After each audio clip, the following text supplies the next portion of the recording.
राम राम प्यारे दोस्तों, मैं आज आप सभी को परिवर्तनी एकादशी की कथा सुनाने जा रही हूँ। धर्मराज युधिष्ठिर कहने लगे कि हे भगवान, भाद्र पक्ष के शुक्ल पक्ष की एकादशी का नाम विधि तथा महात्म्य विस्तार पूर्वक कहिए। श्री कृष्ण भगवान कहने लगे कि हे राजन, पुण्य, स्वर्ग और सब पापों को नष्ट कर देने वाली उत्तम वामन एकादशी का महात्म्य मैं तुमसे कहता हूँ, ध्यानपूर्वक सुनो। यह एकादशी जयंती एकादशी भी कहलाती है। इसका व्रत करने से वाजपेयी यज्ञ का फल मिलता है। पापियों के पाप का नाश करने के लिए इससे बढ़कर कोई और अन्य उपाय नहीं है। जो मनुष्य एकादशी के दिन वामन भगवान की पूजा करता है वह तीनों लोकों में पूजित होता है। अतएव मोक्ष की इच्छा करने वाले मनुष्य इस व्रत को अवश्य करें। जिसने भाद्र पक्ष शुक्ला एकादशी का व्रत और पूजन किया उसने ब्रह्मा विष्णु सहित तीनों का पूजन कर लिया। अतः हरिवासर अर्थात एकादशी का व्रत अवश्य करना चाहिए। इस दिन भगवान करवट लेते हैं, इसीलिए इसको परिवर्तनी एकादशी भी कहते हैं। भगवान के ये वचन सुनकर युधिष्ठिर बोले, भगवान, मुझे अति संदेह हो रहा है कि आप किस प्रकार सोते और करवट लेते हैं तथा किस प्रकार राजा बलि को बांधा और वामन रूप रखकर क्या क्या लीलाएं की।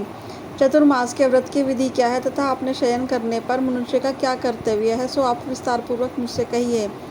श्री कृष्ण भगवान बोले कि हे राजन, अब आप सब पापों को नष्ट करने वाली कथा को ध्यानपूर्वक सुने। त्रेता युग में बलि नामक एक दैत्य मेरा परम भक्त, अत्यंत दानी, सत्यवादी और ब्राह्मणों का सेवक था। यज्ञ के प्रभाव से उसने इंद्रादि सब देवताओं को जीत लिया था। तब देवऋषियों सहित इंद्रादि सब देवता भगवान के समीप जाकर वेद मंत्रों द्वारा भगवान का पूजन और स्तुति करने लगे। अंत में भगवान ने वामन रूप धारण कर अवतार लिया और अपने तेजस्वी रूप से राजा बलि को जीत लिया। इतनी वार्ता सुनकर राजा युधिष्ठिर बोले कि हे जनार्दन, आपने वामन रूप धारण करके उस महाबली दैत्य को किस प्रकार जीता। श्री कृष्ण भगवान बोले कि मैंने वामन रूप धर बलि से 3 पग भूमि की याचना करते हुए कहा कि मुझे 3 पग भूमि दे दो, इससे तुम्हें 3 लोक का दान प्राप्त होगा। राजा बलि ने इसको तुच्छ सी याचना समझकर 3 पग भूमि का संकल्प मुझको दे दिया और मैंने अपने त्रिविक्रम रूप को बढ़ाकर भूलोक में पद, भूलोक में पेट, जनलोक में हृदय, यमलोक में कंठ की स्थापना कर सत्यलोक में मुख, उसके ऊपर मस्तक स्थापित किया। सूर्य, चंद्रमा आदि सब ग्रह गण, योग, नक्षत्र, इंद्रादि देवता और शेष आदि सब नागगणों ने विविध प्रकार से वेद सूक्तों से प्रार्थना की। तब मैंने राजा बलि को हाथ पकड़कर कहा कि राजन, एक पद से पृथ्वी, दूसरे से स्वर्गलोक पूर्ण हो गए हैं, अब मैं तीसरा पग कहाँ रखूँ। तब बलि ने अपना सिर झुका लिया और मैंने अपना पैर उनके मस्तक पर रख दिया, जिससे वह मेरा भक्त पाताल लोक को चला गया।